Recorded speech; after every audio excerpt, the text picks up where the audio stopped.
মৃত লাশকে কখনো কথা বলতে দেখেছো? হ্যাঁ দেখেছি, এমনকি মারামারিও করতে দেখেছি।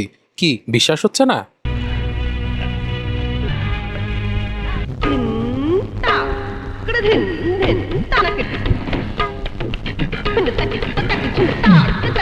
আসসালামু আলাইকুম প্রিয় দর্শক বন্ধুরা, আজকে আমরা একটা ওল্ড ক্লাসিক সিনেমা নিয়ে এসেছি। শহীদুল ইসলাম খোকনের সিনেমা ভণ্ড। সিনেমাটি যখন প্রথম দেখেছিলাম তখন আমার 1990, অত্যন্ত কম বয়স। তারপরও যে মজা পেয়েছিলাম সেটা বলার মতো না। সিনেমার মূল ভিলেন রাজা, যার বন্ধু রায়হান খান একজন পুলিশের হাবিলদার। এই লাল্লুবুল্লু ছেলেটা যাকে দেখছেন সেটা হলো ইমন, এবং বড় হয়ে সেই আমাদের এই সিনেমার নায়ক হবে। হাবিলদার রায়হান অত্যন্ত সৎ।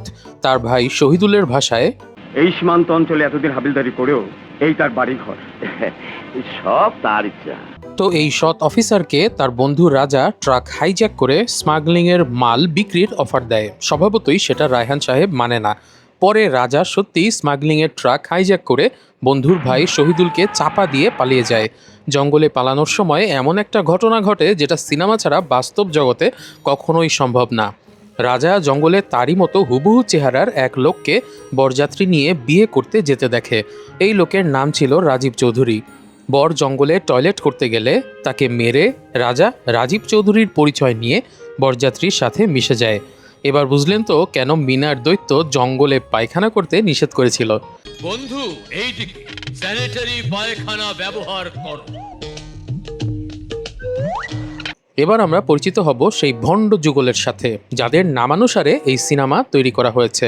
প্রথমজন কদম চোরা, যার ছিল আমার তো 20 বছরের মুরগি চুরির অভিজ্ঞতা। আমার 20 বছরের মুরগি চুরির অভিজ্ঞতা। চুরি করতে গিয়ে ধরা খেলে মানুষ যখন জুতা দিয়ে পেটাতো তখন সে ব্যথা পাওয়ার ভং ধরে থাকতো, আর মানুষ চলে গেলে আবার জেগে উঠত। অং বং ভালো জানে। সিনেমার দ্বিতীয় ভণ্ড হলো প্রিন্স। ৪৫ বছর কেটে গেছে যার ভণ্ডামি করতে করতে। ভদ্রলোকের পোশাক পরে একটা হোটেলে সে ২০ দিন থেকে যাওয়ার সময় ম্যানেজারকে নকল চেক বইয়ে ১০,০০০ বিলের বিপরীতে ২০,০০০ টাকা লিখে দেন। সাথে ৩,০০০ টাকা ম্যানেজারের কাছ থেকে নেন, আর বাকি টাকা তার বকশিস। আসলে পুরো টাকাটাই মেরে দিল এই প্রিন্স। এরপর প্রিন্স ভণ্ডামি করতে ঢাকা ছেড়ে চলে যায় কক্সবাজারে। কক্সবাজারে গিয়ে সে দেখা পায় আমাদের প্রথম ভণ্ড কদম চোরার। কদম তখন সবেমাত্র মসজিদ থেকে জুতা চুরি করে রাস্তায় পড়ে যাওয়া এক লোকের একটা ১০০ টাকার নোট জুতার তলায় থুতু দিয়ে আটকে ফেলার কাজে ব্যস্ত ছিল। প্রিন্স এসে সেই টাকা নিয়ে কাড়াকাড়ি করলে মানুষ সেই টাকা নিয়ে চলে যায়।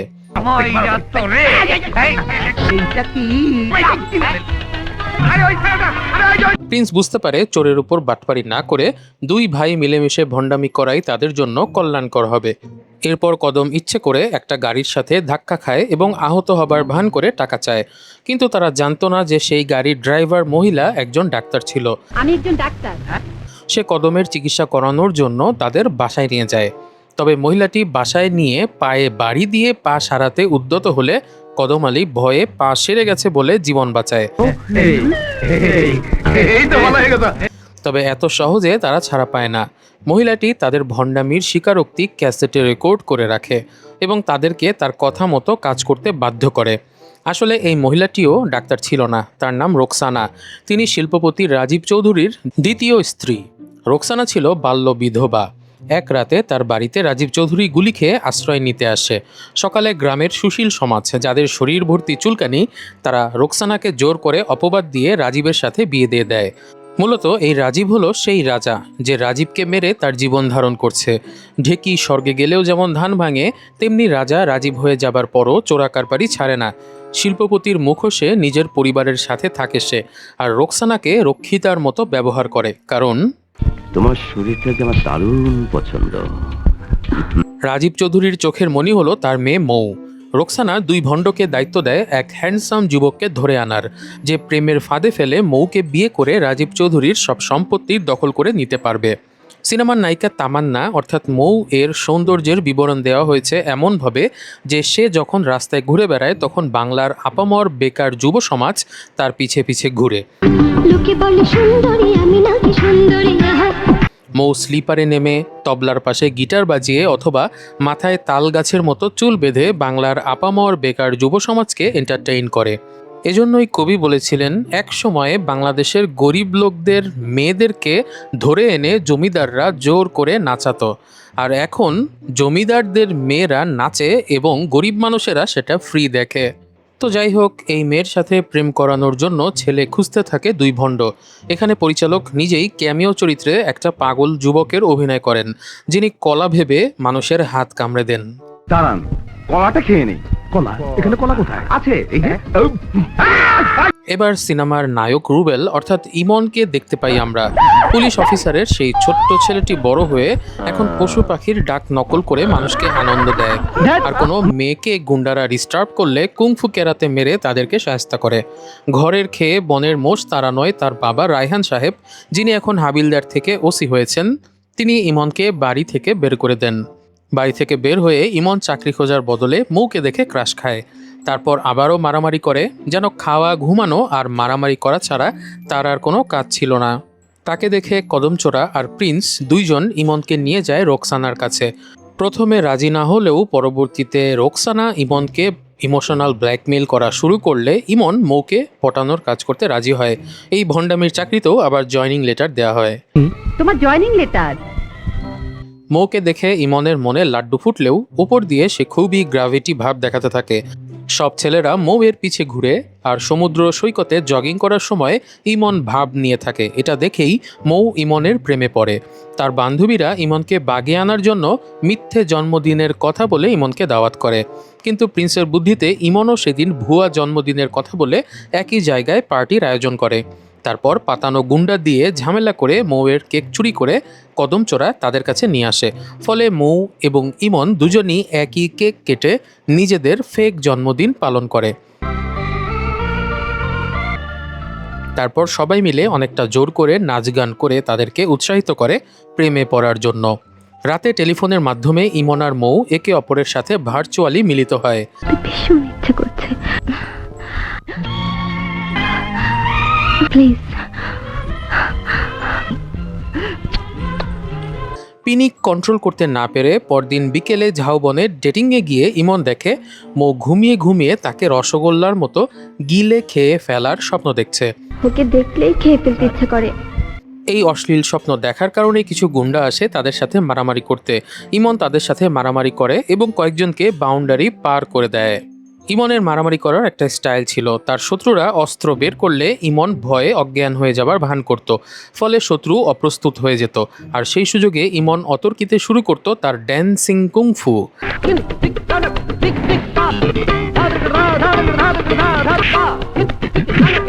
এরপর মৌ ইমনের মাসল টিপে এবং কামড়ে দেখে জিনিস অরিজিনাল কিনা। তারপর দুজন মিলে কিছুক্ষণ কোমরের ব্যায়াম করে।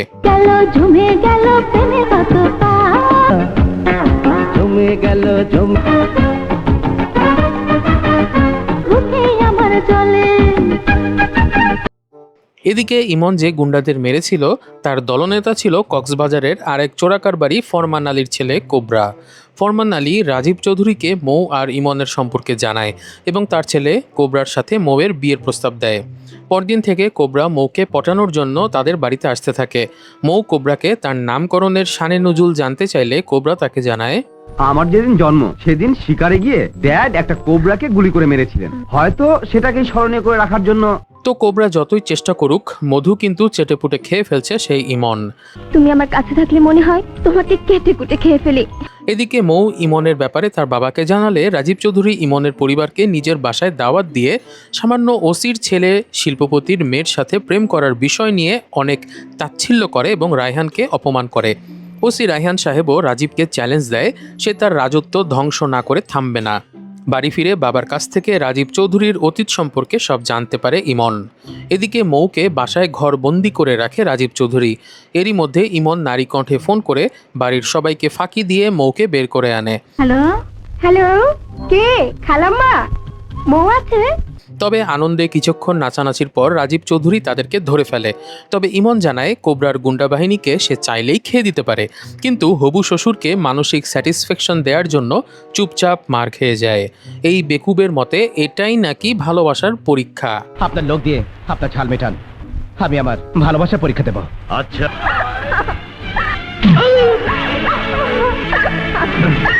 ও মা গো টুরুলা ইমনকে মার খেতে দেখে পাগল হয়ে যায় মৌ। তখন রাজীব চৌধুরী মেয়েকে সারিয়ে তোলার জন্য পত্রিকায় নার্সের বিজ্ঞাপন দেয়। ইমন সেরে ওঠার পর সে মহিলা নার্স সেজে মৌয়ের বাড়িতে ঢোকে। নিজের নাম রাখে ঈশিতা রোজারিও। গুড মর্নিং, আমার নাম ঈশিতা রোজারিও। তবে ইমনের মূল চ্যালেঞ্জ ছিল তার বাড়িওয়ালার হাত থেকে নিজের নারী সত্তাকে রক্ষা করা। এদিকে কোবরা অসুস্থ মৌকে জঙ্গলে ঘোরাতে নিয়ে একটা ঘরে ঢুকে মৌকে করতে যায়, কিন্তু কোবরার মুখে গন্ধ থাকায় মৌ আপত্তি জানায়। তোমার মুখে এত পচা পচা গন্ধ কেন? তখন ঈশিতা রোজারিও ওরফে ইমন নিজের স্বরূপে ফিরে এসে ড্যান্সিং কুংফু দেখাতে থাকে।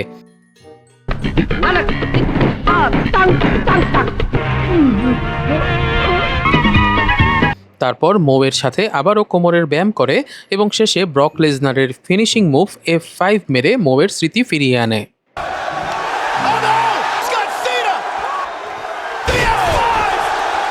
এদিকে ফরমান আলীর কাছ থেকে নার্সের ব্যাপারে সব সত্য জেনে ধূর্ত রাজীব চৌধুরী মৌয়ের কম্বলের নিচে লুকিয়ে থাকে। ফলে ইমন ভুল করে নিজের হবু শ্বশুরের সাথে রোমান্স করতে গিয়ে ধরা খায়। যাই হোক, কদমচোরা ইমনকে কথা দেয় সে মৌকে চুরি করে আনবে, কারণ তার আছে আমার 20 বছরের মুরগি চুরির অভিজ্ঞতা। তারা ইমনের বাবা ওসি রায়হান সাহেবের সাথে রাজীব চৌধুরীর দ্বিতীয় স্ত্রী রোকসানার দেখা করিয়ে দেয়। রোকসানার সাথে রাজীব চৌধুরী প্রতি বৃহস্পতিবার হোটেল রুমে দেখা করত। এখানে ওসি সাহেব গোপন ক্যামেরা আর টেপ রেকর্ডার লুকিয়ে রাখে। যদিও ক্যামেরার সাইজ দেখে এটাকে গোপন ক্যামেরা বলা যাচ্ছে না। এর মধ্যে রাজীব চৌধুরী রুমে ঢুকেই দেখে ফেলে টেপ রেকর্ডারটি। সে রোকসানার বেইমানির শাস্তি হিসাবে তার গলায় তার পেঁচিয়ে হত্যা করে এবং সুটকেসে ভরে মৃতদেহ নিয়ে যায়। তবে এত বড় ক্যামেরা তার চোখে পড়ে না। কিন্তু রাজীব চলে যাওয়ার পর ফরমান আলী সেই রুমে ঢোকে এবং ক্যামেরা দেখে সেখান থেকে ক্যাসেট বের করে নেয়। ফলে রহমান সাহেব এসে কিছুই দেখতে পায় না। এদিকে টহল পুলিশ ব্রিফকেস থেকে রোকসানার শরীর উদ্ধার করে, কিন্তু দেখা যায় রোকসানার তখনও বেঁচে আছে। ফরমান আলী সেই ভিডিও ক্যাসেট পাঠিয়ে রাজীব চৌধুরীকে ব্ল্যাকমেইল করে নিজের ছেলের সাথে 7 দিনের মধ্যে বিয়ে দেওয়ার জন্য। ফলে রাজীব চৌধুরী উপায় না পেয়ে মেয়ে মৌয়ের পা ধরে তাকে বিয়েতে রাজি করায়। শত্রুর গার্লফ্রেন্ডকে বিয়ে করার মতো শান্তি আর কি হতে পারে। কোবরাও সেই সুখ নেয় ইমনকে বিয়ের কার্ড দিয়ে, সেই সঙ্গে শত্রু এবং বন্ধু সম্পর্কিত হাবিজাবি উপদেশও দিয়ে যায়। Please no fighting. শত্রু কি বন্ধু হতে পারে না? মিস্টার ইমন, মোর সাথে প্রেম করেছেন এতদিন আপনি, আর বাসর রাত করবো আমি। এদিকে সেই ভিডিও ক্যাসেট উদ্ধার করতে আবারও ভণ্ড রূপে ফিরে আসে প্রিন্স আর কদমচোরা। তারা ফরমান আলীর বাসায় গিয়ে ঘর থেকে শয়তান তাড়ানোর নাম করে তাদের মনে ভয় তৈরি করে এবং ফরমান আলীর পকেট থেকে ভিডিও ক্যাসেটটা চুরি করে নেয়। বিয়ের আসরে ইমন চলে যায় বিয়ে ঠেকানোর জন্য, কিন্তু যখন মৌকে জিজ্ঞেস করা হয় ইমনের সঙ্গে তার সম্পর্কের কারণে, তখন মৌ চুপ করে থাকে। ওই যে তার বাবা তাকে কসম দিয়েছিল এ কারণে। তখন সবাই মিলে ইমনকে মারতে মারতে আধমরা করে দেয়। তখন কষ্ট সহ্য করতে না পেরে মৌ চিৎকার করে ওঠে, তুমি মারতে পারো না। সঙ্গে সঙ্গেই কোবরা পিস্তল বের করে ফেলে। পিস্তল দেখেই ইমন অজ্ঞান হবার ভান করে। তারপর মৌ গেয়ে ওঠে সেই ড্যান্সিং কুংফুয়ের তাল। ওকে ধর।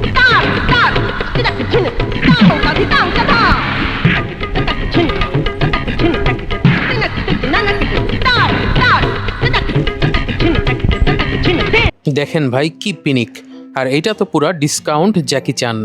যাই হোক, তাদের সঙ্গে মারামারি করতে থাকে দিনাকদিন তা ছন্দে ইমন।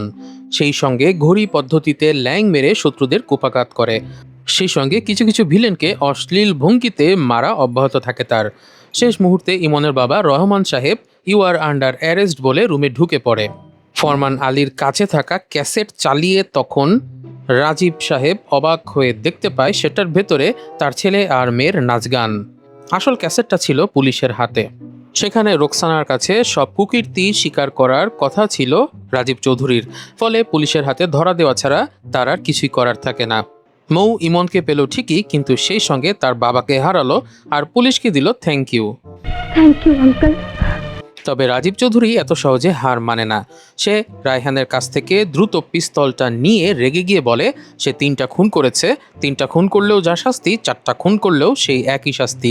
তাই সে ধরা পড়ার আগে রায়হানকে শেষ করে দিতে চায়। কিন্তু ওই যে রোকসানা যে বেঁচে ছিল, সে একটা পিস্তল নিয়ে এসে রাজীব চৌধুরীর হাতে গুলি করে, আর সেখানেই সবাইকে অ্যারেস্ট করতে সক্ষম হয় পুলিশ। প্রিয় দর্শক বন্ধুরা, এরই মধ্য দিয়ে শেষ হলো ভণ্ড সিনেমার রিভিউ। আমাদের চ্যানেলে কিন্তু আমরা চেষ্টা করি পুরাতন সকল ক্লাসিক বাংলা সিনেমাগুলোকে আমাদের ওল্ড ক্লাসিক প্লেলিস্টের মাধ্যমে আপনাদের সামনে তুলে ধরার। এখন পর্যন্ত আমরা পালাবি কোথায়, নায়ক, বিশ্বপ্রেমিক, ক্ষতিপূরণ ইত্যাদি বিভিন্ন সিনেমার রিভিউ করেছি। আপনারা যারা পুরাতন বাংলা সিনেমার রিভিউ দেখতে চান, তারা চাইলে আমাদের সেই প্লেলিস্টটি ঘুরে দেখতে পারেন। আজকের মতো ভিডিওটি এখানেই শেষ করছি। ভিডিওটি ভালো লাগলে লাইক করুন এবং বন্ধুদের মাঝে আনন্দ ছড়িয়ে দিতে চাইলে অবশ্যই শেয়ার করুন। সেই সঙ্গে কমেন্ট করে জানিয়ে দিন আপনার অনুভূতি এবং এরকম পরবর্তীতে আর কোন পুরাতন বাংলা সিনেমার রিভিউ দেখতে চান। সবাই অনেক ভালো থাকবেন, সুস্থ থাকবেন এবং আমাদের চ্যানেলটি সাবস্ক্রাইব করে পাশেই থাকবেন, যাতে আপনাদেরকে আরও ভালো ভালো বাংলা কন্টেন্ট উপহার দিতে পারি। সবার জন্য ভালোবাসা আর শুভকামনা জানিয়ে আজকের মতো এখানেই শেষ করছি। বিদায়।